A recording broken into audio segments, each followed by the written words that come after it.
కోనసీమలో ఒక చిన్న పల్లెటూరులో జరిగిన కథ. 25 సంవత్సరాల క్రితం జరిగిన ప్రేమ కథ.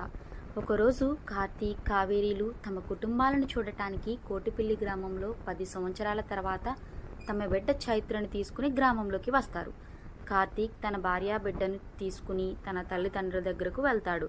కార్తీక్ తల్లిదండ్రులకు కార్తీక్ ఒకటే సంతానం కాబట్టి కార్తీక్ మీద ఉన్న ప్రేమతో కార్తీక్ ప్రేమ అర్థం చేసుకుని కొడుకు, కోడల్ని, మనవరాల్ని సంతోషంగా ఇంట్లోకి ఆహ్వానిస్తారు. కార్తీక్ తల్లిదండ్రులు కొడుకు, కోడలు, మనవరాల్ని ఎంతో ప్రేమగా చూసుకుంటారు. క్షేమ సమాచారాలు అడిగి తెలుసుకుంటారు. ఇన్నేళ్లుగా తమ ప్రేమకు దూరమైనందుకు బాధపడతారు. కార్తీక్, కావేరి వెళ్ళిపోయాక జరిగిన పరిణామాల గురించి కార్తీక్ తల్లి ద్వారా తెలుసుకుని కావేరి, కార్తీక్లు బాధపడతారు. తన భర్త కార్తీక్ని తన ప్రేమకు ప్రతిరూపంగా పుట్టిన చైత్రని తీసుకుని తన తల్లిదండ్రుల దగ్గరికి వెళుతుంది కావేరి.